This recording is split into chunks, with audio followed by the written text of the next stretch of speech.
ജൂതന്മാര് ക്രിസ്ത്യാനികൾ ആദ്യമായി അള്ളാഹുവിന്റെ കലാമാകുന്ന വേദഗ്രന്ഥത്തെ തിരുത്തി. തൗറാത്തിലും ഇൻജീലിലും ആദ്യമായി തിരുത്തിയത് ഇബ്രാഹിം നബി അലൈഹിസ്സലാം ഇസ്മായിൽ നബിനെ അറക്കാൻ കൊണ്ടുപോയ ഭാഗമാണ് എന്നാണ്. ഈ സന്ദർഭത്തിൽ പറയാൻ ഏറ്റവും അനുയോജ്യമായ ഒരു വിഷയം കൂടിയാണത്. ഇബ്രാഹിം നബി അലൈഹിസ്സലാമിന്റെ ത്യാഗത്തെ അംഗീകരിക്കും. ഇബ്രാഹിം നബി അലൈഹിസ്സലാം മകൻ അറുക്കാൻ വേണ്ടി കൊണ്ടുപോയിന്നും പകരം സ്വർഗത്തിൽ നിന്ന് കൊണ്ടുവന്ന ആടിനെ അറുത്തു എന്നുള്ളത് പോലെ അംഗീകരിക്കും.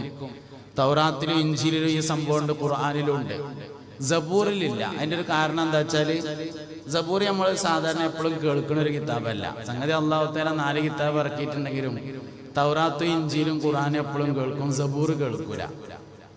അതിൻ്റെ ഒരു കാരണം സബൂറിൽ വിധിവിലക്കുകളൊന്നുമില്ല, അതിൽ താരീഖുകളും ഇല്ല. പിന്നെ അതിലെന്താ ഉള്ളത്? അത് കുറച്ച് പാട്ടാണ്. ദാവൂദ് നബി അലൈഹി ഇസ്ലാമിന് ശബ്ദം മോചിതത്തായി നൽകിയ പ്രവാചകനായിരുന്നു. അള്ളാഹു സുബ്ഹാനഹു വ തആല സയ്യിദനാ ദാവൂദ് അലൈഹി ഇസ്ലാമിന് കൊടുത്ത ഏറ്റവും പ്രധാനപ്പെട്ട മോചിതത്ത് ആകർഷണീയമായ ശബ്ദമാണ്. ദാവൂദ് നബി അലൈഹി ഇസ്ലാം വേദപാരായണം ആരംഭിച്ചാൽ പാറിക്കൊണ്ടിരിക്കുന്ന പറവകൾ പോലും നിൽക്കുമായിരുന്നു എന്നാണ്. അത്രയും പിടിച്ചു നിർത്തുന്ന ആകർഷണീയമായ ശബ്ദമാണ്. സ്വർഗാവകാശികൾക്ക് പാട്ട് കേൾക്കണമെന്ന് ആഗ്രഹമുണ്ടാകുമ്പോൾ അള്ളാഹു റബ്ബുൽ ഇസ്സത്ത് ദാവൂദ് നബി അലൈഹി ഇസ്ലാമിനെ വിളിക്കുമെന്നും മലക്കുകളോട് പ്രകാശത്തിന്റെ ഒരു സ്റ്റേജ്, ഒരു മിമ്പർ കൊണ്ടുവരാൻ വേണ്ടി പറയുമെന്നും ദാവൂദ് നബി അലൈഹി ഇസ്ലാമിനെ അതിൻ്റെ മുകളിൽ കയറ്റി നിർത്തുമെന്നും പരിശുദ്ധ ഖുർആൻ പാരായണം ചെയ്യാൻ പറയുമെന്നും അപ്പോൾ അർ-റഹ്മാൻ സൂറത്ത് മനോഹരമായി ഓതുമെന്നും അത് കേട്ടുകൊണ്ട് സ്വർഗമാകമാനം ഇങ്ങനെ ഇളകി മറിയുമെന്നും അഷ്റഫുൽ ഖൽഖ് ഹബീബുനാ റസൂലുള്ളാഹി സ്വല്ലല്ലാഹു അലൈഹി വസല്ലം പറഞ്ഞിട്ടുണ്ട്. ശബ്ദമോചിതത്തായി നൽകപ്പെട്ട പ്രവാചകനായിരുന്നു മഹാനായ സയ്യിദുനാ ദാവൂദ് അലൈഹിസ്സലാം. ദാവൂദ് നബി അലൈഹി ഇസ്ലാമിന് ഇറക്കപ്പെട്ട വേദഗ്രന്ഥം പദ്യരൂപത്തിലുള്ളതാണ്. അതിൽ സ്തോത്രങ്ങൾ മാത്രമാണ്, അള്ളാഹുവിനെ മദ്ഹ് ചെയ്യുന്ന വചനങ്ങൾ മാത്രമേ ഉള്ളൂ. അത് ശരിക്കും നമ്മൾ കേൾക്കലുണ്ട്. ക്രിസ്ത്യാനികളും ജൂതന്മാരൊക്കെ രാവിലെയും വൈകുന്നേരം പാടുന്ന പാട്ടാണത്. അത് ബൈബിളിന്റെ അവസാന ഭാഗത്ത് പ്രസിദ്ധീകരിച്ചിട്ടുണ്ട്, ശ്രദ്ധയിൽപ്പെടാതെ പോകുന്നതാണ്. അതുകൊണ്ടാണ് ഇത് ചർച്ചയില്ലാതായതിന്റെ കാരണം അതിൽ താരീഖും ഇല്ല, നിയമങ്ങളും ഇല്ല എന്നുള്ളതാണ്. താരീഖും നിയമങ്ങളും പറഞ്ഞിട്ടുള്ളത് 3 ഗ്രന്ഥങ്ങളിലാണ്. ഒന്ന് തൗറാത്തിലും, ഒന്ന് ഇൻജീലിലും, ഒന്ന് ഖുർആൻ ശരീഫിലുമാണ്. തൗറാത്തിലും ഇബ്രാഹിം നബി അലൈഹി ഇസ്ലാം മകൻ അറക്കാൻ കൊണ്ടുപോയത് പറഞ്ഞിട്ടുണ്ട്. ഇൻജീലിലും ഇബ്രാഹിം നബി അലൈഹി ഇസ്ലാം മകൻ അറക്കാൻ കൊണ്ടുപോയത് പറഞ്ഞിട്ടുണ്ട്. പക്ഷെ ഒരു വ്യത്യാസം എന്താ വെച്ചാൽ അറക്കാൻ വേണ്ടി കൊണ്ടുപോയ മകൻ ഇസ്മായിൽ അലൈഹി ഇസ്ലാമാണ്. എല്ലാ ഗ്രന്ഥങ്ങളിലും അങ്ങനെ തന്നെയാണ് ഉണ്ടായിരുന്നത്. അവിടെയാണ് ജൂതന്മാര് തിരുത്തിയത്. തിരുത്താനൊരു കാരണമുണ്ട്. ഇസ്മായിൽ അലൈഹി ഇസ്ലാം എന്ന് പറയുന്നത് ഹാജറ ബീവി റളിയല്ലാഹു അൻഹയുടെ മകനാണ്. ഹാജറ ബീവിയിലാണ് ഇബ്രാഹിം നബി അലൈഹി ഇസ്ലാമിന് ആദ്യം കുട്ടി ഉണ്ടായത്.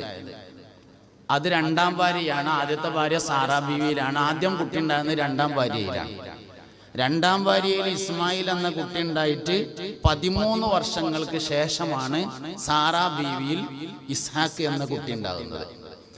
സാറാ ബീവിയുടെ സന്താന പരമ്പരയാണ് ജൂതന്മാർ എന്ന് പറയുന്നത്.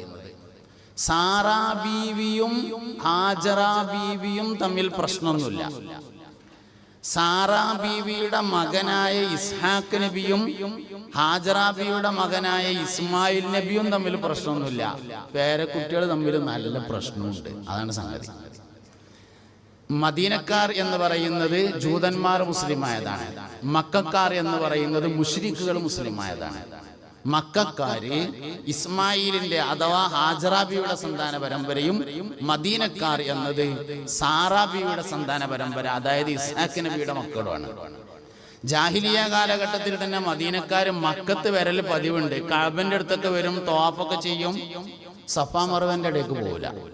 കാരണം അത് ഹാജറ ബീവിയുമായി ബന്ധപ്പെട്ടതാണ്. അത് ഉൾക്കൊള്ളാൻ അവർക്ക് കഴിയില്ല എന്നുള്ളതാണ്. അതുകൊണ്ട് വേദത്തെ അവർ ആദ്യമായി തിരുത്തിയത് ഈ സംഭവമാണ്. കാര്യമായിട്ടൊന്നും ചെയ്തിട്ടില്ല. ഇബ്രാഹിം നബി അലൈഹി ഇസ്ലാം അറക്കാൻ കൊണ്ടുപോയതൊക്കെ അതേമാതിരിയുണ്ട്. പേര് മാത്രം വൈറ്റ്നർ കൊണ്ടൊന്ന് വായിച്ചിട്ട് അതിന്റെ മേലെ ഇസ്മായിൽ എന്നുള്ളടത്ത് ഇസ്ഹാഖിന് എഴുതി കൊടുത്തു. അതാണ് ചെയ്തത്. അപ്പൊ ഒരു പ്രശ്നം ഉണ്ടായി. എന്താ പ്രശ്നം? ഈ സംഭവം മക്കയിലാണ് നടന്നതെന്ന് വരാൻ പാടില്ല. കാരണം ഇസ്ഹാഖ് നബി മക്കത്തേക്ക് തീരെ വന്നിട്ടില്ല. അപ്പൊ പിന്നെ അതും കൂടി ഒന്ന് വെട്ടേണ്ടി വന്നു.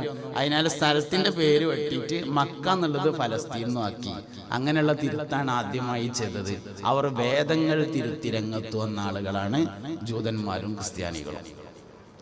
ആദം നബി അലൈഹിസ്സലാം മുതൽ ഇങ്ങനെ തുടർന്നു പോരുന്ന ലാ ഇലാഹ ഇല്ലല്ലാഹ് എന്ന് പറയുന്ന പരിശുദ്ധമായ ആശയത്തെ ജൂതന്മാരും ക്രിസ്ത്യാനികളും ആദ്യമായിട്ട് കേടുവരുത്തി. അവിടുന്ന് ഇങ്ങനെ പോരാണ് ഈ പരിശുദ്ധമായ വിശ്വാസം ഇങ്ങനെ മുന്നോട്ട് പോന്നുകൊണ്ടിരിക്കുന്നു. എല്ലാ കാലഘട്ടത്തിലും അമ്പിയാക്കളെ കളവാക്കുന്ന ആളുകൾ വന്നു. മുസ്തഫ നബി സല്ലല്ലാഹു അലൈഹി വസല്ലം തങ്ങളുടെ കാലഘട്ടത്തിലും നബി തങ്ങളെ കളവാക്കുന്നവർ വന്നു. അബൂജഹലിന് ശരിക്കും എന്താ കുഴപ്പമെന്ന് ഞാൻ കുറെ ആലോചിച്ചു നോക്കി. അബൂജഹലിന് അള്ളാഹുവിൽ വിശ്വാസം ഉണ്ടല്ലോ. അള്ളാഹുവിൽ വിശ്വാസം ഉണ്ട് എന്ന് മാത്രമല്ല, മോയിൻകുട്ടി വൈദ്യരുടെ ബദർ പടപ്പാട്ടിൽ അബൂജഹലിന്റെ ദുആ സമ്മേളനത്തെ കുറിച്ച് പറയുന്ന ഒരു പാടുണ്ട്. അതായത് പിന്നെ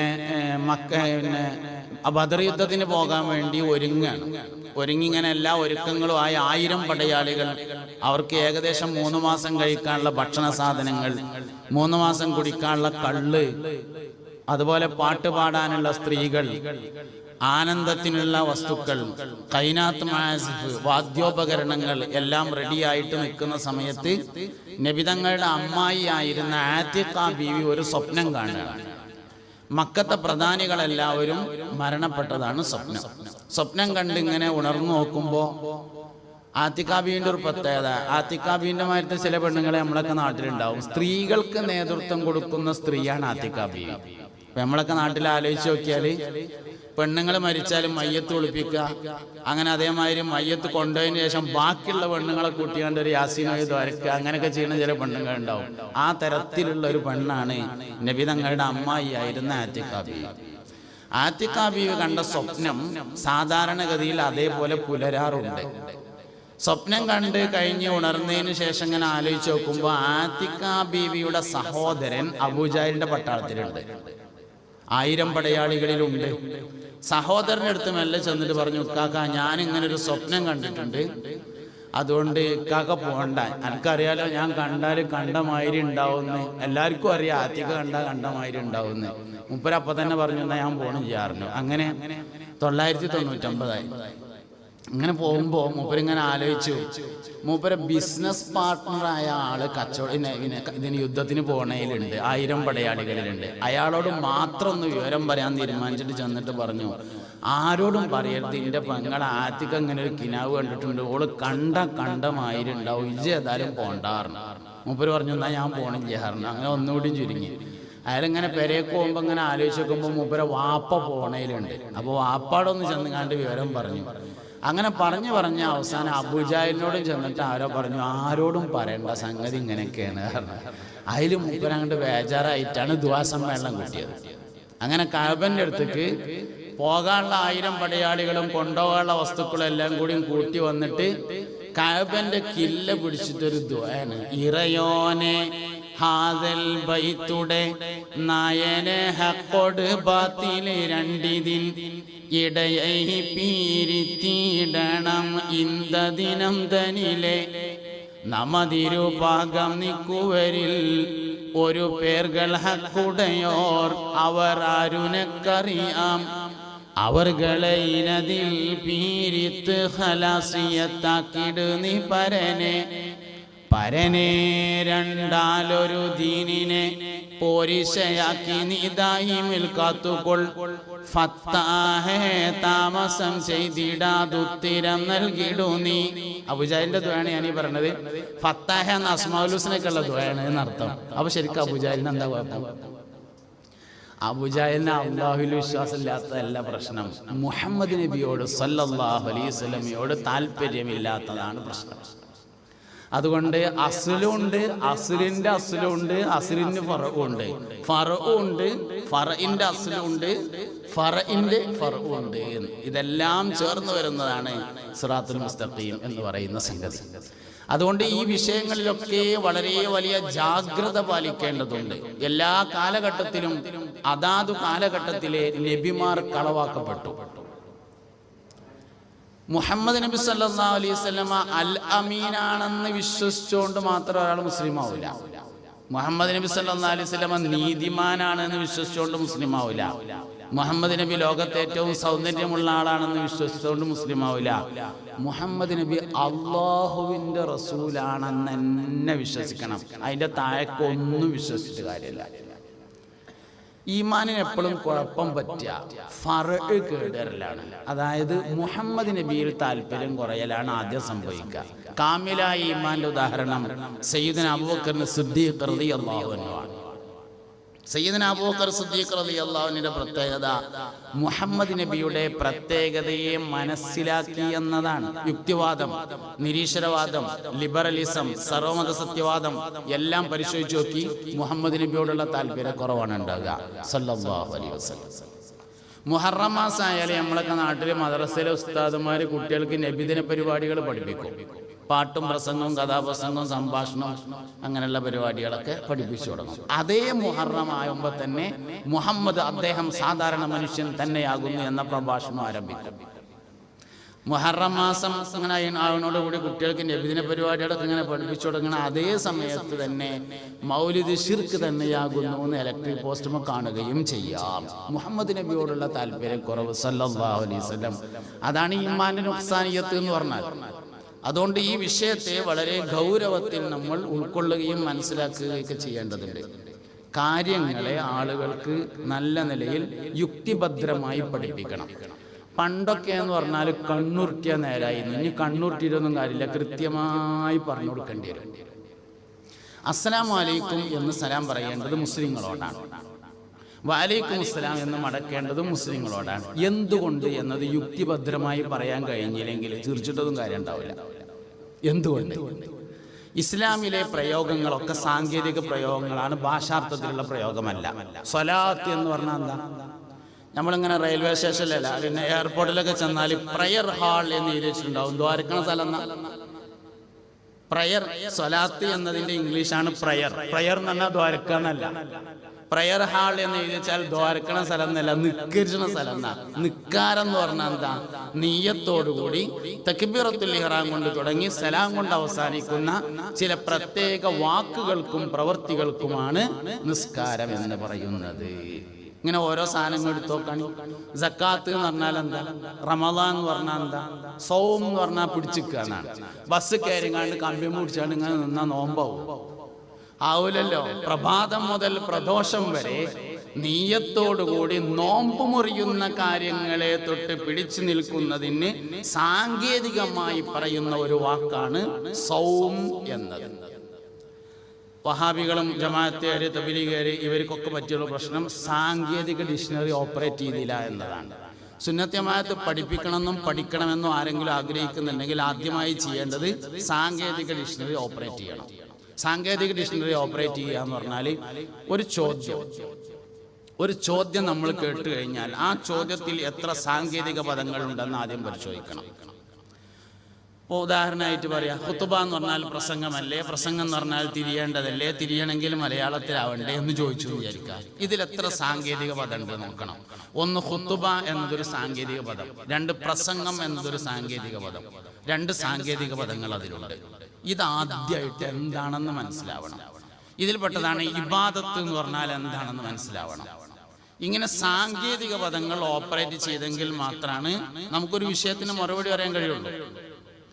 ഇപ്പോൾ പിന്നെ ഞാൻ ഇപ്പോൾ അടുത്ത് പിന്നെ എന്ത് കേട്ട്, പിന്നെ സദഖത്തുൽ ഉസ്താദ്, അള്ളാഹുവിന്റെ ദർജ ഉയർത്തി കൊടുക്കട്ടെ, സദഖത്തുൽ ഉസ്താദ് ഒരിക്കലും 1000 ചോദ്യങ്ങളും അവയുടെ ഉത്തരവുമുള്ള ഒരു പുസ്തകം എഴുതിത്തരാം. 1000 ചോദ്യം അതിൻ്റെ ഉത്തരം. എന്നിട്ട് സംശയമില്ല നമുക്ക് കാണിച്ചു കൊടുത്ത്, ഈ പുസ്തകം ഞാൻ പ്രസിദ്ധീകരിക്കാൻ വേണ്ടി പോവാണ്, അള്ളാഹുവിന്റെ ദർജ ഉയർത്തട്ടെ, ഇത് ഞാൻ പ്രസിദ്ധീകരിക്കാൻ ഉദ്ദേശിക്കുന്നത്, ഇതൊന്ന് നോക്കി തരുമെന്ന് പറഞ്ഞപ്പോൾ അങ്ങനെ മൊത്തം നോക്കിയിട്ട് സംശയമില്ലമ്മ തിരിച്ചു കൊടുത്തവ പറഞ്ഞത്രേ, ചോദ്യം ഒഴിവാക്കിയിട്ട് ഉത്തരം മാത്രം പ്രസിദ്ധീകരിച്ചാൽ മതി. അപ്പൊ മഹാനവർ ചോദിച്ചു, എന്തേത് ചോദ്യത്തിന് എന്താ കുഴപ്പമെന്ന് ചോദിച്ചപ്പോൾ പറഞ്ഞു, ഈ ചോദ്യം ഉത്തരം ഒരാൾ വായിച്ചു, ചോദ്യം അയാൾക്ക് മനസ്സിലാവുകയും ഉത്തരം അയാൾക്ക് മനസ്സിലാകാതിരിക്കുകയും ചെയ്താൽ മുബ്തദിയാവും. അതുകൊണ്ട് ചോദ്യം വേണ്ട, ഉത്തരം മാത്രം. സത്യത്തിൽ ഇന്ന് മുജാഹിദ് ജമാഅത്തിനൊക്കെ നമ്മൾ പരിശോധിച്ചാൽ ഓർക്ക് ചോദ്യം മനസ്സിലായതാണുള്ള പ്രശ്നം. ഉത്തരം മനസ്സിലാവൂല്ല, ഓലയും ശ്രമിക്കൂല്ല. എന്തെങ്കിലും ചോദ്യം ചോദിച്ച് നമ്മളതിൻ്റെ ഉത്തരം പറയാൻ ശ്രമിക്കുമ്പോഴേക്കും ഓല അടുത്ത ചോദ്യം ചോദിക്കും എന്നുള്ളതാണ്. ഓർക്ക് ചോദ്യം മനസ്സിലായി എന്നുള്ളതാണുള്ള സംഗതി പ്രശ്നം പറ്റിയത്.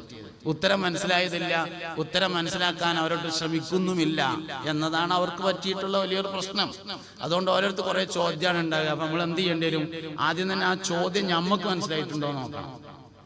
അത് മനസ്സിലായിട്ടുണ്ടോ എന്ന് വ്യക്തമാകണമെങ്കിൽ ആ ചോദ്യത്തിൽ പറഞ്ഞിട്ടുള്ള സാങ്കേതിക പദങ്ങൾ എന്തൊക്കെയാണ് എന്നത് ഓപ്പറേറ്റ് ചെയ്യണം.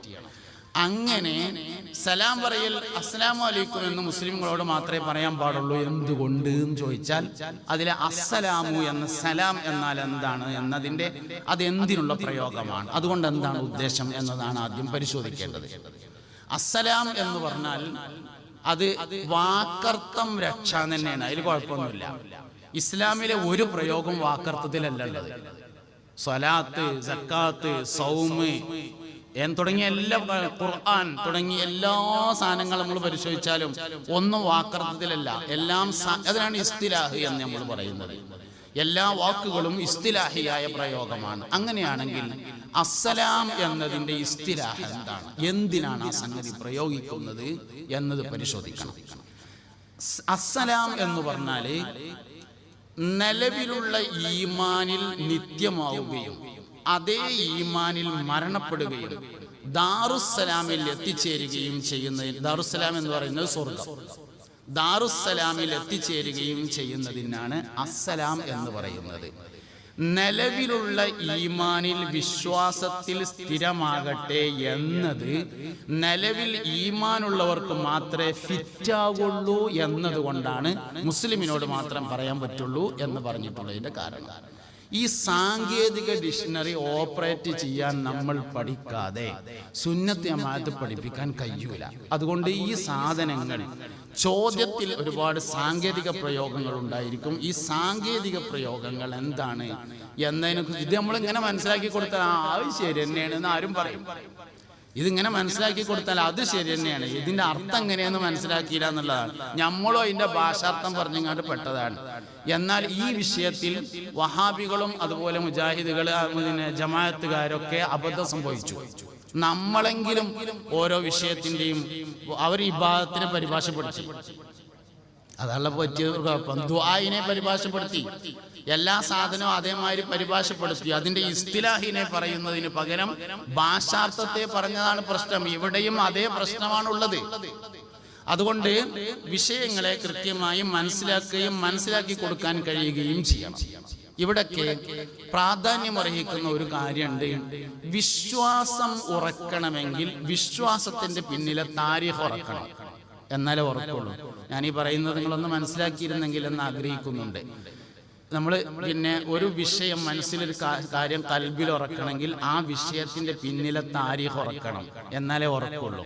വഅദ് എന്ന് പറഞ്ഞാൽ തന്നെ ചരിത്രം പറഞ്ഞുകൊണ്ട് ഉത്ബോധനം നടത്തുന്നതിനാണ് വഅദ് എന്ന് പറയാം. വഅദിന്റെ നിർവചനത്തിൽ അങ്ങനെ പറഞ്ഞിട്ടുണ്ട്. മുൻകഴിഞ്ഞ സാലിഹീങ്ങൾ, മഹത്തുക്കൾ എന്നിവരുടെ താരീഖ് പറഞ്ഞുകൊണ്ട് ആളുകൾക്ക് ഉത്ബോധനം നടത്തുന്നതിനാണ് വഅദ് എന്ന് പറയുന്നത്. ഒരു വിഷയം നമ്മുടെ കൽബിൽ ഉറക്കണമെങ്കിൽ അതിന്റെ പിന്നിലെ താരീഖ് ഉറക്കണം. വെള്ളിയാഴ്ചയുടെ പ്രത്യേകത എന്താണെന്ന് മുത്തുനബി സല്ലല്ലാഹു അലൈഹി വസല്ലമയോട് ചോദിച്ചപ്പോൾ പറഞ്ഞു, അന്ന് ആദം നബി അലൈഹി ഇസ്ലാമിനെ പടച്ച ദിവസമാണ്. അപ്പുറച്ചു.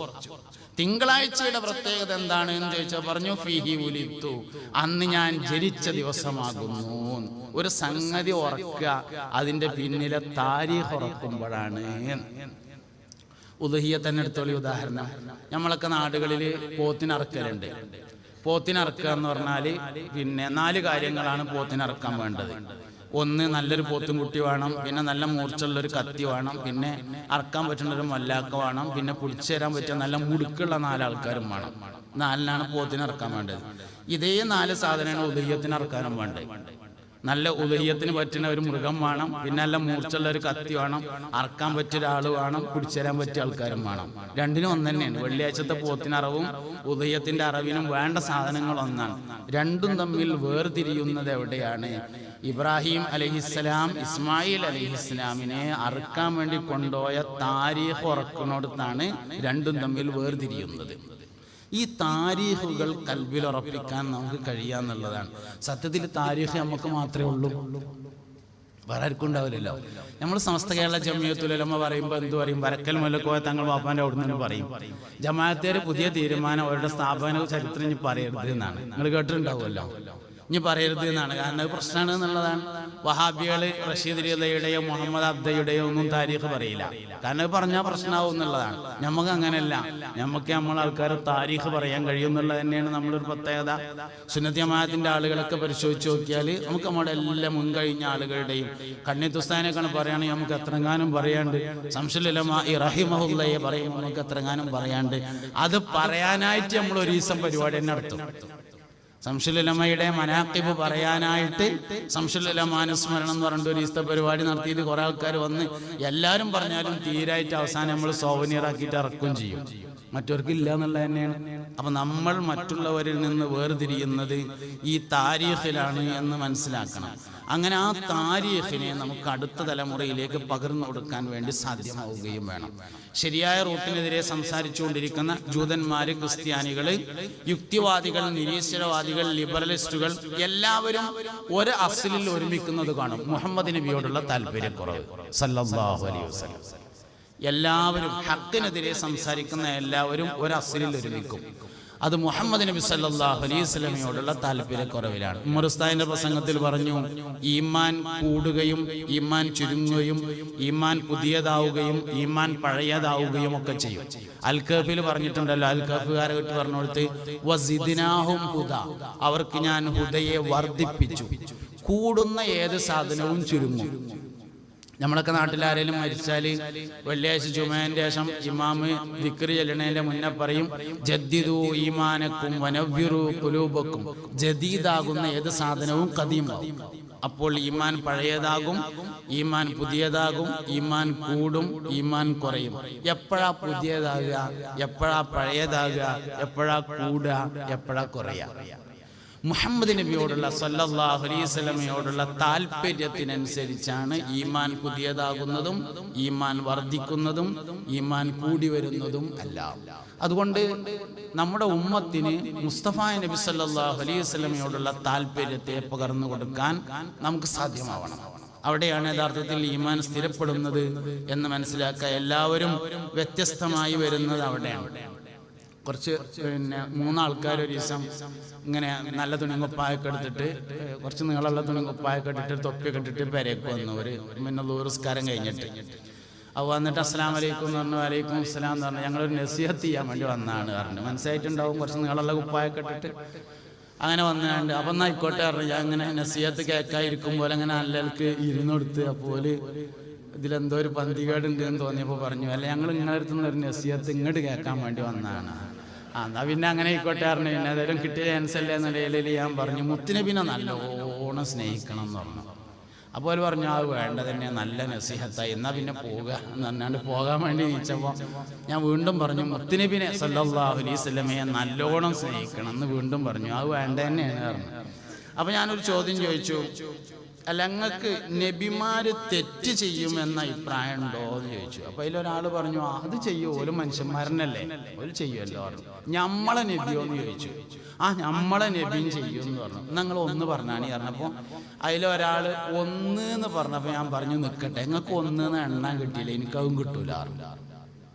തെറ്റുള്ള മുത്തുനബിന്റെ സല്ലല്ലാഹു അലൈഹി വസല്ലമയുടെ തെറ്റ് ഇനി പറയണ്ടല്ലോ, എണ്ണിയാൽ മതിയല്ലോ. ഒന്ന് എണ്ണിയില്ലേ, നിങ്ങൾക്ക് ഒന്ന് എണ്ണാൻ കിട്ടിയല്ലോ, എനിക്കതും കിട്ടൂല. ഞാനും നിങ്ങളും വ്യത്യാസപ്പെടുന്നത് ഈ കാര്യത്തിൽ തന്നെയാണ് എന്ന് പറഞ്ഞു. യഥാർത്ഥത്തിൽ ബിദ്അത്തിന്റെ കസ്ല് മുഹമ്മദ് നബിയോടുള്ള താല്പര്യക്കുറവാണ് സല്ലല്ലാഹു അലൈഹി വസല്ലം.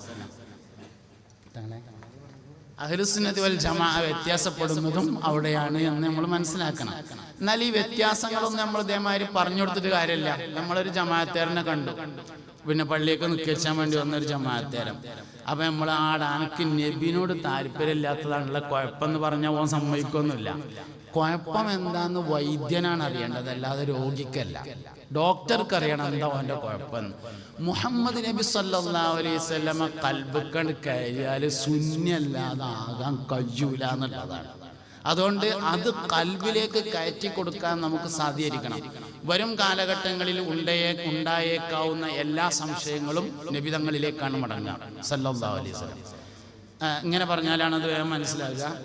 ഫളായിലുകൾ മുഴുവനും നബി സല്ലല്ലാഹു അലൈഹി വസല്ലമയിലേക്ക് മടങ്ങും. അതിനാൽ ആക്ഷേപങ്ങൾ മുഴുവനും നബിയിലേക്ക് മടങ്ങും.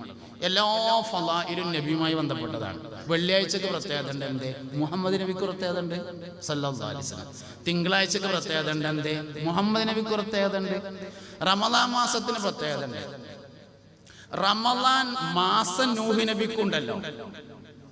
മുഹറം, സഫർ, റബീഉൽ അവ്വൽ, റബീഉൽ ആഖിർ ആദം നബി മുതലുള്ളതാണ്. മുഹറം മാസം നൂഹ് നബിക്കുണ്ട്. മുഹറം മാസത്തിന്റെ റമളാൻ മാസം നൂഹ് നബിക്കുണ്ട്. റമളാൻ മാസത്തിന്റെ ഫളായിൽ നമുക്ക് മാത്രമുള്ളതാണ്.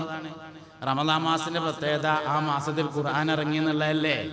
ഖുർആൻ മുഹമ്മദ് നബിക്ക് ഇറങ്ങിയതാണല്ലോ സല്ലല്ലാഹു അലൈഹി വസല്ലം. ഫളായിലുകൾ മുഴുവനും മുഹമ്മദ് നബിയിലേക്കാണ് മടങ്ങുക സല്ലല്ലാഹു അലൈഹി വസല്ലം. ലോകത്ത് എന്തെല്ലാം ലൈലത്തുൽ ഖദ്ർ ഏറ്റവും പ്രധാനപ്പെട്ടതാണ്. എന്താ കാരണം? മുഹമ്മദ് നബിക്ക് ഫളലുണ്ട് എന്നുള്ളതാണ്. ലൈലത്തുൽ ഖദ്ർ മറ്റാർക്കുമില്ല. ലൈലത്തുൽ ഖദ്റിന്റെ പ്രത്യേകത ലൈലത്തുൽ ഖദ്ർ ഇന്നാ അൻസൽനാഹു ഫീ ലൈലത്തുൽ ഖദ്റാണ്. ഖുർആൻ ഇറങ്ങി എന്നതാണ്. ഖുർആൻ മുഹമ്മദ് നബി സല്ലല്ലാഹു അലൈഹി വസല്ലമക്ക് ഇറങ്ങിയതാണ്. അതിനാൽ എല്ലാ ഫളായിലുകളും നബി സല്ലല്ലാഹു അലൈഹി വസല്ലമയിലേക്ക് മടങ്ങും. നിങ്ങൾ അല്ലാഹുവിനോട് സ്വർഗ്ഗം ചോദിക്കുമ്പോൾ ജന്നാത്തുൽ ഫിർദൗസ് ചോദിക്കണേ മുഹമ്മദ് നബി സല്ലല്ലാഹു അലൈഹി വസല്ലം. സ്വർഗ്ഗത്തിന് 100 ദറജ ഉണ്ട് എന്നാണ് നമ്മൾ പഠിച്ചത്. അതിലെ ഏറ്റവും മഹത്തായ 1-ാം ദറജ അല്ലെങ്കിൽ 100-ാം ദറജ, അത് എവിടുന്ന് എണ്ണണിച്ചാൽ അതിനനുസരിച്ചാണ്. 100-ാം ദറജയാണ് അല്ലെങ്കിൽ 1-ാം ദറജയാണ് ജന്നാത്തുൽ ഫിർദൗസ് എന്ന് പറയുന്നത്. 1-ാം ദറജയിലും 2-ാം ദറജയിലും 3-ാം ദറജയിലും ഇല്ലാത്ത എന്താണ് ഫിർദൗസിലുള്ളത്? 1-ാം ദറജയിലും 1,00,000 ഖാദിമീങ്ങളാണ്. 1-ാം ദറജയിലും 40 വീട് ചേർന്ന ഒറ്റ വീടാണ്. 1-ാം ദറജയിലും ധരിക്കാനുള്ള ആഭരണം 40 വീടിന്റെ നടുവിലുള്ള മരത്തുമൊക്കെ അയച്ചിരിക്കുകയാണ്. എല്ലാം അങ്ങനെ തന്നെയാണ്. 1-ാം ദറജയിലും പൂവമ്പഴം തിന്നണമെന്ന് ആലോചിക്കുമ്പോഴേക്ക് തോലൊഴിച്ചിട്ട് തൊള്ളേക്ക് വരികയാണ്. 100-ാം ദറജയിലും അത് അങ്ങനെ തന്നെയാണ്. പിന്നെ എന്താണ് 1-ാം ദറജയും 100-ാം ദറജയും തമ്മിൽ വ്യത്യാസം? ജന്നാത്തുൽ ഫിർദൗസിന്റെ പ്രത്യേകത ഫളല് അവിടെ മുഹമ്മദ് നബി ഉണ്ട് എന്നതാണ് സല്ലല്ലാഹു അലൈഹി വസല്ലം. എല്ലാ ഫളായിലുകളും മുത്തുനബി സല്ലല്ലാഹു അലൈഹി വസല്ലമയിലേക്ക് മടങ്ങുന്നതാണ്. ദുനിയാവിലെ ഏറ്റവും ഖൈറായ ഉമ്മത്തി നമ്മളാണ്. എന്താ കാരണം? ഹല്ലുക്കും ഫിദ്ദുനിയാ ഇയ്യായ, ദുനിയാവിൽ അല്ലാഹു നിങ്ങൾക്ക് ചെയ്തു തന്ന ഏറ്റവും വലിയ ഭാഗ്യം ഞാൻ തന്നെയാകുന്നു എന്ന് അഷ്റഫുൽ വറ ഹബീബുനാ റസൂലുള്ളാഹി സല്ലല്ലാഹു അലൈഹി വസല്ലം തങ്ങൾ പറഞ്ഞിട്ടുണ്ട്. ഇതിന് നേരെ ഓപ്പോസിറ്റ്, ഈ പറഞ്ഞതിന് നേരെ ഓപ്പോസിറ്റാണ് ആക്ഷേപങ്ങളായ ആക്ഷേപങ്ങളൊക്കെ മുഹമ്മദ് നബിയിലേക്ക് മടക്കും സല്ലല്ലാഹു അലൈഹി വസല്ലം. ഇതാണ് നമ്മൾ വളരെ ഗൗരവത്തോടുകൂടെ കാണേണ്ടതും ശ്രദ്ധയോടുകൂടെ ഇരിക്കേണ്ടതുമായ കാര്യം. ഖുർആനിനെ ആക്ഷേപിക്കുന്ന ഒരാൾ ഖുർആനിനെ മോശമാക്കലല്ല ഉദ്ദേശിക്കുന്നത്, മുഹമ്മദ് നബിയെ മോശമാക്കലാണ്. സിറാത്ത് പാലത്തെ വിമർശിക്കുന്ന ഒരാള് സിറാത്ത് പാലത്തെ മോശമാക്കലല്ല ഉദ്ദേശിക്കുന്നത്, മുഹമ്മദ് നബിയെ മോശമാക്കാനാണ് ഉദ്ദേശിക്കുന്നത്. ഇനി വരുന്ന കാലഘട്ടത്തിൽ മുസ്ലിം ഉമ്മത്ത് നേരിടേണ്ടി വരുന്ന ഏറ്റവും വലിയ വെല്ലുവിളിയാണത്. അതുകൊണ്ട് മുത്തുനബി സല്ലല്ലാഹു അലൈഹി വസല്ലമയെ നന്നായി പഠിക്കണം. വേണമെങ്കിൽ നമുക്ക് ഉദാഹരണങ്ങൾ പരിശോധിക്കാൻ പറ്റും. ഏറ്റവും അടുത്തായിട്ട് വന്നിട്ടുള്ള ചില വിവാദങ്ങൾ. ഒരിക്കൽ ഒരാള് നബി തങ്ങൾക്ക് സല്ലല്ലാഹു അലൈഹി വസല്ലമ തങ്ങൾക്ക് അല്പം കള്ള് കൊണ്ടുപോയി കൊടുത്തു. അപ്പൊ നബി തങ്ങൾ ആ കള്ള് കിട്ടിയേക്കെന്ന് ചോദിച്ചു, എടാ ഇത് കൊണ്ടുവരുന്നത് ആരും കണ്ടിട്ടില്ലല്ലോ എന്ന് ചോദിച്ചു. അപ്പൊ അയാൾ പറഞ്ഞു, ഇല്ല നബിയെ, ഞാനത് ഇല കൊണ്ട് മറച്ചു പിടിച്ചാണ് കൊണ്ടുവന്നത് എന്ന് പറഞ്ഞു. അങ്ങോട്ട് കാട്ടിക്കാന്ന് പറഞ്ഞങ്ങാണ്ട് വാങ്ങിങ്ങാണ്ട് കുടിച്ചു എന്നാണ് ഏറ്റവും പുതിയ വിവാദമാണ്. ഇതിങ്ങനെ കേൾക്കുമ്പോ നമുക്ക് എന്താ തോന്നാ, അടച്ചവനെ എന്തെങ്കിലും ഉണ്ടായോ എന്നാവോ അല്ലാ അന്നത്തെ കാലത്ത് എന്ന് തോന്നിയാൽ ഈമാന്റെ അഡ്രസ്സും ഫോൺ നമ്പറും വാട്സപ്പ് നമ്പറും ഇമെയിൽ ഐ ഡി ഒക്കെ അപ്പൊ പോയിട്ടുണ്ടാവും. മറുപടി പിന്നെ ആരോടെങ്കിലും ചോദിച്ചുണ്ടാക്കി കൊടുത്തിട്ട് വേണം. അപ്പോഴേക്ക് ഈമാൻ പോയി. ലവലേശം മുഹമ്മദ് നബിയിൽ സംശയം തോന്നിയാൽ സല്ലല്ലാഹു അലൈഹി വസല്ലം ഈമാൻ ആ സെക്കൻഡിൽ പോയിരിക്കും. മറുപടി പിന്നെ വരുള്ളൂ. മറുപടി കിട്ടാതെ തന്നെ ഇന്ത്യൻ നബിന്റെ ഇരുന്ന് അങ്ങനെ ഒരു കാര്യം ഉണ്ടാവില്ല എന്ന് പറയുന്ന കൽബ് പുതിയ തലമുറക്ക് കൊടുക്കാൻ നമുക്ക് കഴിയണമെന്ന്. ഞമ്മക്കുണ്ടാവണമെന്നല്ല, നമുക്കുണ്ടാവും. പുതിയ തലമുറക്ക് അങ്ങനെ ഒരു കൽബിനെ കൊടുക്കാൻ നമുക്ക് കഴിയണം. അവിടെയുള്ള സിദ്ദീഖുൽ അക്ബർ റളിയല്ലാഹു അൻഹു വിജയിച്ചത് മിഅ്റാജിന്റെ രാത്രി പോയി വന്നിട്ട് നബി സല്ലല്ലാഹു അലൈഹി വസല്ലം കഅബമക്ക് തല വെച്ചിട്ട് ഇങ്ങനെ ഇരിക്കുകയാണ്. അപ്പൊ ഈ ഇരുത്ത അബൂജഹൽ കണ്ടു ലഅനത്തുല്ലാഹി അലൈഹി. അബൂജഹൽ ചെന്നിട്ട് ചോദിച്ചു, മുഹമ്മദെ പുതിയ വല്ല വിവരം ഉണ്ടോ എന്ന് ചോദിച്ചു. ആ ഉണ്ട് പറഞ്ഞു. എന്താന്ന് ചോദിച്ചു, ഇന്നലെ രാത്രി ഞാൻ ഉറങ്ങണോടത്തുനിന്ന് മസ്ജിദുൽ ഹറാമിലേക്ക്, അവിടുന്ന് ബൈത്തുൽ മുഖദ്ദസിലേക്ക്, അവിടുന്ന് ആകാശങ്ങൾ കയറി അള്ളാഹുവിനെ കണ്ട് വർത്താനൊക്കെ പറഞ്ഞ് പോരുന്ന വഴിക്ക് മൂസാ നബിനെ കണ്ട് അങ്ങോട്ട് തന്നെ പോയി. നേരം വെളുത്തപ്പോത്തിന് ഞാൻ മക്കത്തന്നെ എത്തി എന്ന് പറഞ്ഞപ്പോൾ അബൂജഹൽ ഒരു ചിരിയാണ് ചിരിച്ചു. ആ ചിരിയുടെ അർത്ഥം നമുക്കറിയാലോ, ഒരുമാതിരി ചിരി, ആക്കണ ചിരി ആണ് ചിരിച്ചു. എന്നിട്ട് ഓൻ്റെ ആൾക്കാരെ കൊണ്ട് വിളിച്ചു, എല്ലാവരും മണ്ടിയരിടാം, സംഗതി ഒരു പ്രത്യേക വിടൽസ് നിന്ന് ഇറങ്ങിയിട്ടുണ്ട്, എല്ലാവരും പെയ്യെന്ന് പറഞ്ഞാണ്ട് അങ്ങനെ എല്ലാവരും വിളിച്ചെടുത്തിട്ട് പറഞ്ഞു, ഇന്നലെ രാത്രി ഉറങ്ങുന്നിടത്തുനിന്ന് മുഹമ്മദ് നമ്മളൊരു 10-40 ദിവസമൊക്കെ കുതിരപ്പുറത്ത് സഞ്ചരിച്ചാൽ മാത്രം എത്തുന്ന ബൈത്തുൽ മുഖദ്ദസ് കണ്ട് പോയിട്ട് അവിടുന്ന് 7 ആകാശങ്ങൾ കയറി ഓൻ്റെ അള്ളാനൊക്കെ കണ്ട് നേരിട്ട് വർത്താനൊക്കെ പറഞ്ഞ് പോരുന്നവയ്ക്ക് മൂസാ നബിനെ കണ്ട് അങ്ങോട്ട് പോയി ഇങ്ങോട്ട് പോയി അങ്ങോട്ട് പോയി ഇങ്ങോട്ട് പോയി അങ്ങനെ കൂടി നേരം വെളുത്തപ്പോൾ അതിന് കിടക്കപ്പായിലെത്തിയെന്ന പറഞ്ഞെന്ന് പറഞ്ഞുകൊണ്ട് ആ ചിരി രണ്ടാമവും ചിരിച്ചപ്പോൾ അബൂബക്കർ സിദ്ദീഖ് റളിയല്ലാഹു അൻഹു ദൂരെ അങ്ങനെ ഒഴിഞ്ഞിരിക്കുന്നുണ്ട്. മൂപ്പര് അടുത്ത് നിന്നിട്ട് ചോദിച്ചു, എന്താ പ്രശ്നം എന്ന് ചോദിച്ചു. അതിൽ ചോദിച്ചു, ഒന്നും അറിഞ്ഞില്ല ചോദിച്ചു. ഇല്ല, ഞാൻ ഒന്നും അറിഞ്ഞിട്ടില്ല പറഞ്ഞു. ഇന്നത്തെ അല്ലേ കേൾക്കണ്ട് പറഞ്ഞു. എന്തേന്ന് ചോദിച്ചു. അതിൽ ഈ വിവരങ്ങൾ പറഞ്ഞു, ഇന്നലെ രാത്രി ഇങ്ങനെയൊക്കെ സംഭവിച്ചു എന്ന് പറഞ്ഞപ്പോൾ ഒറ്റ ചോദ്യമാണ്, ഇതിൻ്റെ നബി പറഞ്ഞ തന്നെയാണോ സല്ലല്ലാഹു അലൈഹി വസല്ലം? പറഞ്ഞ തന്നെയാണ്. ഉറപ്പായിട്ടും പറഞ്ഞ തന്നെയാണോ? ഉറപ്പായിട്ടും പറഞ്ഞതാണ്. എന്നാൽ അബൂബക്കർ അത് വിശ്വസിച്ചിരിക്കുന്നു എന്ന് പറഞ്ഞു. ഇങ്ങനെ നിബിധങ്ങളാണ് സെറ്റ് ചെയ്ത് കൊടുക്കാൻ നമുക്ക് കഴിഞ്ഞാലേ ആൾക്കാർ സുന്നികളെ ആവുള്ളൂ. ഇത് സെറ്റ് ചെയ്ത് കൊടുക്കാൻ നമുക്ക് കഴിയണം. പുതിയ തലമുറ നമ്മളെയാണ് പ്രതീക്ഷിക്കുന്നത്. പുതിയ തലമുറക്ക് മുസ്തഫ നബി സല്ലല്ലാഹു അലൈഹി വസല്ലം തങ്ങളെ ഈ തരത്തിൽ സെറ്റ് ചെയ്ത് കൊടുക്കാൻ കഴിഞ്ഞാൽ അവരുടെ ഈമാനിന് അളക്കാൻ പറ്റൂല. ഇത് ചെയ്തിട്ടില്ലെങ്കിൽ പറ്റും. ഇതെങ്ങനെ കഴിയാം? ഒരു 5-6 ചോദ്യങ്ങൾക്ക് ഉത്തരം കിട്ടിയാൽ 6ാമത്തെ ചോദ്യം തരുമ്പോൾ തന്നെ ഓൻ്റെ കൽബ് പറയും, ഉത്തരം ഉണ്ടാവും, എനിക്കറിയായിട്ടേക്കാരം. അതിന് പകരം ചോദ്യം വരുമ്പോൾ നമ്മൾ മറുപടി പറയാതിരിക്കുകയും വിമർശിക്കുകയും ചെയ്യുന്ന രീതി തുടരുന്നു. നമ്മളൊക്കെ ഏതെങ്കിലും മാലിൽ ജോലി ചെയ്യാണ് എന്ന് വിചാരിക്കുക. അപ്പോൾ മാലിൽ നമ്മളൊരു ദൂരസ്കാരം അസർസ്കാരം കഴിഞ്ഞിട്ട് ഒരാൾ റൂമുക്ക് വന്നാണ്ട് എന്തെങ്കിലും ഒരു ഇഷ്കാല് ചോദിച്ചാലും തുടങ്ങണ്ടിട്ടോ സംഗതി പോയി എന്നാ തോന്നണേന്ന് നമുക്ക് തോന്നുന്നത്. അങ്ങനെയല്ല, കൃത്യമായ മറുപടി പറഞ്ഞു കൊടുത്താൽ ഒരു 5 ചോദ്യത്തിന് ഉത്തരം കൃത്യമായിട്ട് കിട്ടിയാൽ 6ാമത്തെ ചോദ്യം വരുമ്പോൾ അവരുടെ കൽബ് പറയുമ്പോൾ ഉത്തരമൊക്കെ ഉണ്ടാവും, എനിക്കറിയായിട്ടേക്കാരെന്ന്. ഈ 5 ഉത്തരം കിട്ടിയില്ലെങ്കിൽ ഉണ്ടാകാവുന്ന പ്രശ്നങ്ങളാണ് ഓരോന്നും. ഹദീസിൽ സംശയം ഉണ്ടായാൽ ആദ്യം ചെയ്യേണ്ടത് എന്താ? ഏതെങ്കിലും ഒരു ഹദീസിൽ സംശയം ഉണ്ടായാൽ ആദ്യം ചെയ്യേണ്ടത് ഈ ഹദീസ് എവിടെ ഉള്ളതെന്നാണ് ആദ്യം പരിശോധിക്കേണ്ടത്. എവിടെയാണ് ഈ ഹദീസ് ഉള്ളത്? അപ്പൊ ഞാൻ ഈ പറഞ്ഞ കാര്യം ഇത് എവിടെ ഉള്ളതെന്ന് ആദ്യം നോക്കണം. ഇത് സഹീഹ് മുസ്ലിമിൽ ഇമാം മുസ്ലിം റളിയല്ലാഹു അൻഹു ഉദ്ധരിച്ചൊരു ഹദീസാണ്. അങ്ങനെയാണെങ്കിൽ എന്താണ് ഇതിന്റെ യഥാർത്ഥ രൂപം? അതിന്റെ ശറഹുകൾ ഉൾപ്പെടെ, അതിന്റെ സബബ് ഉൾപ്പെടെ, അതിന്റെ സാഹചര്യം ഉൾപ്പെടെയുള്ള കാര്യങ്ങൾ പരിശോധിച്ചാൽ വളരെ കറക്റ്റായിരിക്കും. എന്താ സംഭവം എന്നറിയാമോ? ഈത്തപ്പഴത്തിൽ നിന്നെടുക്കുന്ന ഒരു പാനീയം അന്ന് കുടിക്കൽ പതിവുണ്ട്. അതിന്റെ രൂപം പറയണത്, ഈത്തപ്പഴം ഇങ്ങനെ ഒരു റൂമിൽ അട്ടിടും, എന്നിട്ട് അതിലിങ്ങനെ ഇടയ്ക്ക് വെള്ളം കുടഞ്ഞു കൊടുക്കും. അപ്പൊ നല്ല മധുരമുള്ള ഒരു പാനീയം അതിന്റെ താഴെ കൂടെ ഇങ്ങനെ ഊറിയിട്ട് അതൊരു പാത്രത്തിലേക്ക് ശേഖരിക്കും. ഇന്ന് അതിന് നമുക്ക് അസീർ എന്ന് പറയാം, ജ്യൂസ് എന്ന് പറയാം. അന്ന് ജ്യൂസ് എന്ന സിസ്റ്റം ഇല്ലാത്തതുകൊണ്ട് അത് പറയാൻ പറ്റൂല. മനസ്സിലാകാൻ വേണ്ടി പറഞ്ഞതിന് കുഴപ്പമില്ല. പക്ഷെ അതിന് ഹദീസിൽ ഉപയോഗിച്ച വാക്ക് അസീറാണ്. ഈ വാക്കാണ് ഈ പ്രശ്നം ഉണ്ടാക്കിയത്. അതായത് അതിന് ഉപയോഗിച്ച ഒറിജിനൽ വാക്ക് ഞാൻ മനഃപൂർവ്വം പരാമർശിക്കാതിരിക്കുന്നു. ആ വാക്ക് ഇന്ന് ഗൂഗിളിൽ അടിച്ചാലേ അതേ പേരിൽ ഒരു ഇന്റർനാഷണൽ കമ്പനി ഒരു മദ്യം പുറത്തിറക്കിയിട്ടുണ്ട് എന്നതാണ് കാരണം. അപ്പൊ അത് ഗൂഗിളിൽ അടിച്ചാൽ ഒരു കള്ളിന്റെ പരസ്യമാണ് വരിക. അതിന് തെറ്റിദ്ധരിച്ചതാണ് സംഗതി. അങ്ങനത്തെ ഒരു സാധനം, ഒരു അസീർ, ഒരു സാധനം അന്ന് കുടിക്കൽ പതിവുണ്ട്.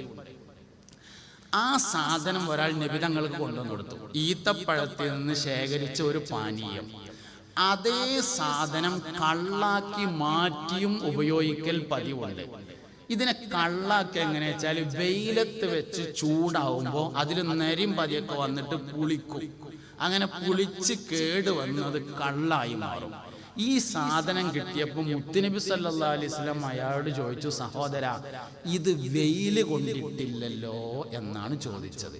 അപ്പോൾ അദ്ദേഹം പറഞ്ഞു, ഇല്ല നബിയെ, ഞാൻ അത് ഇല കൊണ്ട് മറച്ചു പിടിച്ചായിരുന്നു കൊണ്ടുവന്നത് എന്ന് പറഞ്ഞപ്പോൾ കള്ളായി മാറിയിട്ടില്ലെന്ന് ഉറപ്പുവരുത്തിയിട്ട് കുടിച്ചു എന്നുള്ള സംഭവത്തെ നേരെ വഴിതെറ്റിച്ചതാണ്. ഏത് ഹദീസിൽ സംശയം തോന്നിയാലും അതേ ഹദീസ് തന്നെ ആയിക്കെന്ന് പഠിക്കണം. അതിന്റെ സബബ് ഉൾപ്പെടെയുള്ള അതിന്റെ സനദ് ഉൾപ്പെടെയുള്ള കാര്യങ്ങൾ ആദിക്കെന്ന് പഠിക്കുകയാണ് വേണ്ടത്. അപ്പോൾ ആ സംശയം തീർന്നു പോകും. ഇങ്ങനെ ഒരുപാട് സാധനങ്ങൾ വരുന്ന സംശയമൊക്കെ നബി തങ്ങളെ കുറിച്ചായിരിക്കും സല്ലല്ലാഹു അലൈഹി വസല്ലം. ഒരു ഉദാഹരണം കൂടി വേണമെങ്കിൽ പറയാൻ പറ്റും. ഫേസ്ബുക്കിലൊക്കെ ഈ അടുത്ത് കാണാൻ തുടങ്ങിയിട്ടുള്ള ഒരു സംഭവമാണ്. ഒരിക്കൽ നബി സല്ലല്ലാഹു അലൈഹി വസല്ലമയും സഹാബത്തിൽ നിന്ന് പ്രധാനികളും കൂടി ഒരു ഈത്തപ്പനത്തോട്ടത്തിൽ ചെന്നു. അപ്പോൾ നല്ല സുന്ദരിയായ ഒരു പെൺകുട്ടി അവിടെ നിൽക്കുന്നുണ്ടായിരുന്നു. ഈ പെൺകുട്ടി നബിനെ കണ്ടപ്പോൾ പറഞ്ഞു, ഒരാട്ടിടയന്റെ കൂടെ ശയ്യയിൽ പങ്കിടാൻ, ഒരാട്ടിടയന്റെ കൂടെ കിടന്നുറങ്ങാൻ എനിക്ക് താല്പര്യമില്ലെന്ന് പറഞ്ഞു.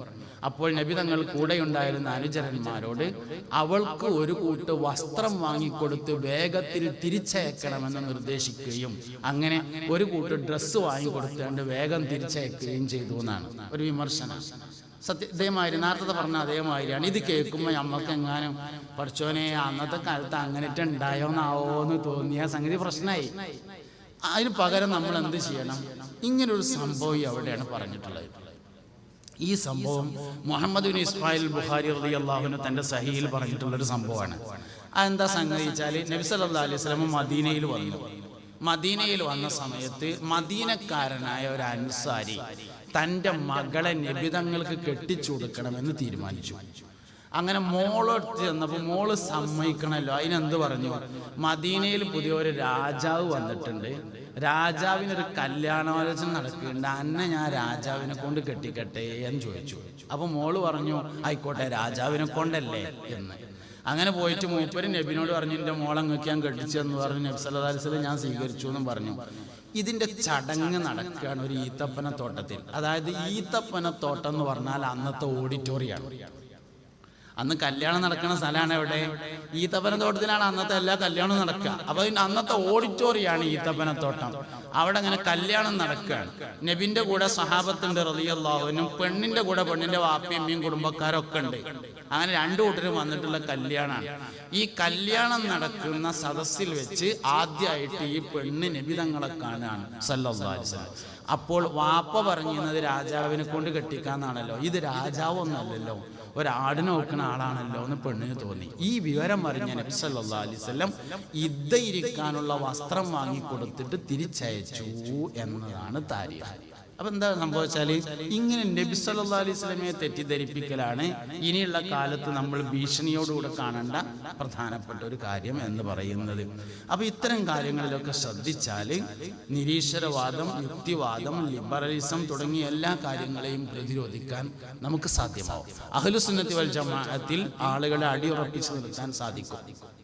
നമ്മൾ മറ്റുള്ളവരിൽ നിന്ന് വേർതിരിയുന്നത് മുൻഗാമികളായ നമ്മുടെ ആളുകളുടെ താരീഖാണെന്ന് ഞാൻ പറഞ്ഞു. അത് നല്ലോണം പറഞ്ഞു കൊടുക്കാൻ നമുക്ക് കഴിയണം. നമ്മളെ സമസ്തയുടെ സുന്നി യുവജന സംഘത്തിൻ്റെ സംസ്ഥാന വർക്കിംഗ് സെക്രട്ടറിയും മലപ്പുറം ജില്ലാ ജനറൽ സെക്രട്ടറിയും ഒക്കെ ആയിരുന്ന പി മുഹമ്മദ് ഫൈസി ഒരിക്കൽ ബഹുമാനപ്പെട്ട ഹൈദർലി ഷിഹാബ് തങ്ങൾ പാപ്പാനെ കുറിച്ച് പറഞ്ഞ ഒരു അനുഭവം ഞാൻ നേരിട്ട് കേട്ടിട്ടുണ്ട്. ഈ സുന്നി മഹല്ല് ഫെഡറേഷൻ പഴയ കാലത്ത് ഇർഷാദുൽ യാഫി എന്ന അബ്ദുല്ലാഹിൽ യാഫി റളിയല്ലാഹു അൻഹുവിന്റെ കിതാബിന് ഒരു ശറഹ് പ്രസിദ്ധീകരിച്ചിരുന്നു. ഒരു സുന്നി മഹല്ല് ഫെഡറേഷന്റെ സാമ്പത്തിക ഇതിന് വേണ്ടിയിട്ടാണ്, കലക്ഷന് വേണ്ടിയിട്ട് പ്രസിദ്ധീകരിച്ചതാണ്. അങ്ങനെ ആ ശറഹ് പ്രസിദ്ധീകരിച്ച് അതിൻ്റെ വിതരണമൊക്കെ കഴിഞ്ഞ് അതിൻ്റെ കണക്കും ബാക്കി പൈസയും ഓഡിറ്റ് ചെയ്ത റിപ്പോർട്ടും കൂടി പി മുഹമ്മദ് ഫൈസി ഒരു ബാഗിൽ, ഇങ്ങനെ പഴയ നമ്മുടെ സ്ഥാപനത്തൊക്കെ ഇത്ര പോകുന്ന ബാഗ് ഉണ്ടാവും, ഒരു ചെറിയ ബാഗ്. ഇപ്പം അതാരും അങ്ങനെ കൊണ്ടുനടക്കല്ല. ഇപ്പോൾ പുറത്തുള്ള ബാഗായിട്ട് എല്ലാവരും നടക്കുക, കുഴപ്പമൊന്നുമില്ല. എന്തായാലും പഴയ സ്ഥാപനത്ത് അങ്ങനെ ഒരു ബാഗ് ഉണ്ടാവും. അങ്ങനെ പിയുടെ അടുത്ത് ചെറിയൊരു ബാഗ് ഉണ്ട്. അതിൽ ഇതിൻ്റെ കണക്കും ഉണ്ട്, ഓഡിറ്റ് ചെയ്ത റിപ്പോർട്ടും ഉണ്ട്, ബാക്കി പൈസയുണ്ട്. അപ്പോൾ അതായിട്ട് ഇങ്ങനെ ഒരു ദിവസം ഒരു പരിപാടിക്ക് പോയിട്ട് കോട്ടക്കൽ താഴെ, ബസ് സ്റ്റാൻഡ് കഴിഞ്ഞിട്ട് കോട്ടക്കൽ താഴെ ഇന്ത്യൻ റോഡിലേക്ക് പോകണ അവിടെ ഒരു സാഹിബിന്റെ പള്ളി എന്നൊരു പള്ളിയുണ്ട്. അപ്പോൾ പി മുഹമ്മദ് ഫൈസി രാത്രി അവിടെ ഒരു പരിപാടി കഴിഞ്ഞിട്ട് വരുമ്പോൾ സാഹിബിന്റെ പള്ളിയൊക്കെ കയറി കടന്നു. അതിങ്ങനെ അതിന് വേണം സ്ഥാപനമൊക്കെ പഴയ കാലത്ത് കിടക്കുന്ന ഒരു പള്ളിയാണ് സാഹിബിന്റെ പള്ളി. സാഹിബിന്റെ പള്ളിയൊക്കെ കയറി കടന്നപ്പോൾ ഈ ബാഗ് പൈസയും കണക്കൊക്കെ ഉള്ളതാണ്. അപ്പോൾ ഇങ്ങനെ തലക്ക് വെച്ചങ്ങാണ്ട് മുമ്പ് കടന്നുറങ്ങി. രാവിലെ നീച്ചു നോക്കുമ്പോൾ ബാഗില്ല. ആകെ ബേജാറായി. കാരണം എന്താ വെച്ചാൽ പൈസയും കണക്കും ഉണ്ട് എന്നുള്ളതല്ല, ഓഡിറ്റ് റിപ്പോർട്ടും അതിലാണ് എന്നാണ്. അതായത് പൈസ ഇല്ലെങ്കിൽ ഉണ്ടാക്കിയുണ്ടാവും, കണക്കും വേണമെങ്കിൽ ഉണ്ടാക്കാം. ഓഡിറ്റ് റിപ്പോർട്ട് പോയി എന്ന് പറഞ്ഞാൽ എത്രയേ മുക്കിയത് എന്നൊരു അന്തമില്ല എന്നല്ല അതിൻ്റെ അർത്ഥം. അത് പ്രശ്നമല്ലോ. അതിലാകെ ബേജാറായിട്ട് എന്ത് ചോദിച്ചാൽ ഹൈദരലി ഷിഹാബ് തങ്ങൾ അമ്മാൻ്റെ അടുത്തേക്ക് രാവിലെ ചെന്നു. PP നേരിട്ട് പറഞ്ഞ് ഞാൻ കേട്ടിട്ടുണ്ട്. PP ഉസ്താദ് മരണപ്പെട്ടു പോയി, അള്ളാഹു അവരുടെ ദർജ ഉയർത്തി കൊടുക്കട്ടെ. സമസ്തയുടെ വലിയൊരു ഖാദിമായിരുന്നു. അപ്പോൾ പിന്നെ ഹൈദരലി ഷിഹാബ് തങ്ങൾ സുബഹി നിസ്കാരം കഴിഞ്ഞിട്ട് ഇങ്ങനെ പുറത്തേക്ക് ഇങ്ങനെ വരുമ്പോൾ വേഗം ചെന്നിട്ട് പറഞ്ഞു, തങ്ങളെ ഒരു അബദ്ധമുണ്ട്, വലിയൊരു സംഭവം. എന്തേ ചോദിച്ചു. അതിൽ പറഞ്ഞു, എൻ്റെ ഇർഷാദുൽ യാഫിയുടെ കണക്കും അതിൻ്റെ ഓഡിറ്റ് റിപ്പോർട്ടും പൈസയും 3 നഷ്ടപ്പെട്ട് ബാഗ് പോയിട്ടുണ്ട്. അതുകൊണ്ട് എനിക്ക് പൈസ കിട്ടിയില്ലെങ്കിലും കുഴപ്പമില്ല, അത് നമുക്ക് ഉണ്ടാക്കിയുണ്ടാവും, ആ കണക്കിന് കിട്ടിയാൽ മതിയായിരുന്നു എന്ന് പറഞ്ഞു.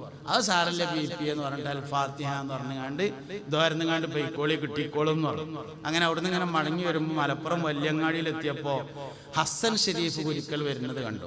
പഴയകാലത്ത് കാറുള്ള അപൂർവം ആളുകളിൽ ഒരാളാണ് ഹസൻ ഷെരീഫ് ഒരിക്കൽ. അംബാസഡർ കാറ് പഴയകാലത്ത് അപൂർവം ആൾക്കാർക്ക് ഉണ്ടാകുക. അങ്ങനെ ഹസൻ ഷെരീഫ് ഒരിക്കൽ കാറിൽ വരുന്നു. PP കണ്ടപ്പോൾ കാറ് നിർത്തിയിട്ട് പറഞ്ഞു, അല്ല BP, നിങ്ങളെ കയ്യിലുണ്ടായിരുന്ന ആ ബാഗില്ലേ, ആ ബാഗ് ഉണ്ടല്ലോ കോട്ടക്കൽ മാർക്കറ്റിൽ നിന്ന് ഇറങ്ങിനോടുത്ത് അരിച്ചാലിൽ കിടക്കണമെന്ന് പറഞ്ഞു. വേഗം കോട്ടയ്ക്ക് പോയി അരിച്ചാലിൽ ചെന്ന് നോക്കുമ്പോൾ ബാഗും ഉണ്ട്, കണക്കും ഉണ്ട്, ഓഡിറ്റ് റിപ്പോർട്ടും ഉണ്ട്, പൈസ ഇല്ല. ഹൈദരലി ഷിഹാബ് തങ്ങളെ അടുത്ത് ചെന്നിട്ട് പറഞ്ഞു, തങ്ങളപ്പ കണക്കും കിട്ടിയിട്ടുണ്ട്, ബാഗും കിട്ടിയിട്ടുണ്ട്, ഓഡിറ്റ് റിപ്പോർട്ടും ഉണ്ട്, പൈസ ഇല്ല എന്ന് പറഞ്ഞപ്പോൾ പറഞ്ഞു, ഇത്രേ അത് നിങ്ങളപ്പോൾ വേണ്ട എന്ന് പറഞ്ഞിട്ടല്ലേ. സുന്യാളല്ലാതെ ആർക്കാ ഇങ്ങനെ ഒരാളെ പറഞ്ഞു കൊടുക്കേണ്ടാകുക. നമ്മോടിപ്പോൾ ഒരാൾ വന്നിട്ട് ഒന്ന് ദ്വാരിപ്പിക്കേണ്ടിയിരുന്നു, എവിടുക്കാ പോകുക എന്ന് ചോദിച്ചാൽ നമുക്ക് ഇഷ്ടം പോലെ ആൾക്കാരെ പറഞ്ഞു കൊടുക്കാനുണ്ടാവും. ഒരു ജമാഅത്തേറിൻ്റെ അടുത്തോ ഒരു വഹാബിയുടെ അടുത്തോ ചെന്നിട്ട് ഒന്ന് ദ്വാരിപ്പിക്കേണ്ടിയിരുന്നു, അതിനിപ്പോൾ എവിടുക്കാന്ന് പോകുക എന്ന് ചോദിച്ചാൽ തലമ അങ്ങനെ മാന്തിയിട്ട് ജനം ദ്വാരന്നോട് എന്ന് പറയുന്നുള്ളതാണ്. നമുക്ക് ഇങ്ങനെ കുറേ ആൾക്കാരുടെ താരീഖ് പറയാനുണ്ട് എന്ന് തന്നെയാണ് നമ്മളെ പ്രത്യേകത. അതുകൊണ്ട് സമസ്തയല്ല ജമിയത്തുൽ ഉലമ നമ്മുടെ ആദർശ പ്രസ്ഥാനമാണ്. സമസ്തയെ പറയാന്ന് പറഞ്ഞാൽ എന്താ? സമസ്തന്റെ ആൾക്കാരെ താരീഖ് പറയാൻ തന്നെയല്ലേ. സമസ്തനെ പറ്റി പറയാന്ന് പറഞ്ഞാൽ വരക്കൽ മുല്ലക്കോയ തങ്ങൾ പാപ്പാന്റെ താരീഖ് പറയാന്നാണ്. എന്താ വരക്കൽ മുല്ലക്കോയ തങ്ങൾ പാപ്പ? ഒരു മനുഷ്യന് നേടിയെടുക്കാൻ കഴിയുന്ന ആത്മീയ ഉന്നതികൾ, ഒന്ന് നുബുവത്താണ്, രണ്ടാമത്തേത് സിയാദത്താണ്, മൂന്നാമത്തേത് ഇൽമാണ്, നാലാമത്തേത് വിലായത്താണ്.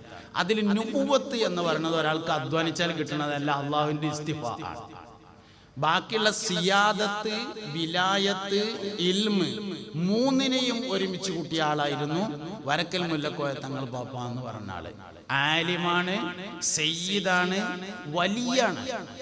വരക്കൽ അലവി വരക്കൽ മുല്ലക്കോയ തങ്ങൾ എന്ന് പറയുന്നത് വലിയാണെന്ന് മാത്രമല്ല, ഒരു കാലത്തെ കുത്തുബാണ്.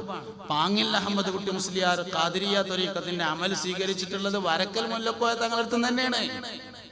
ഖാദിരിയ ത്വരീഖത്തിന്റെ അമൽ കൊടുക്കുന്ന വലിയൊരു ഷെയ്ഖാണ്, കുത്തുബാണ് മഹാനായ വരക്കൽ മുല്ലക്കോയ തങ്ങൾ എന്ന് പറഞ്ഞത്. ഇങ്ങനെ നമ്മൾ ഓരോ ആൾക്കാരെയും പഠിച്ചു നോക്കിയാൽ എന്തുകൊണ്ട് സമസ്ത എന്നതിന്റെ ഉത്തരം കിട്ടും.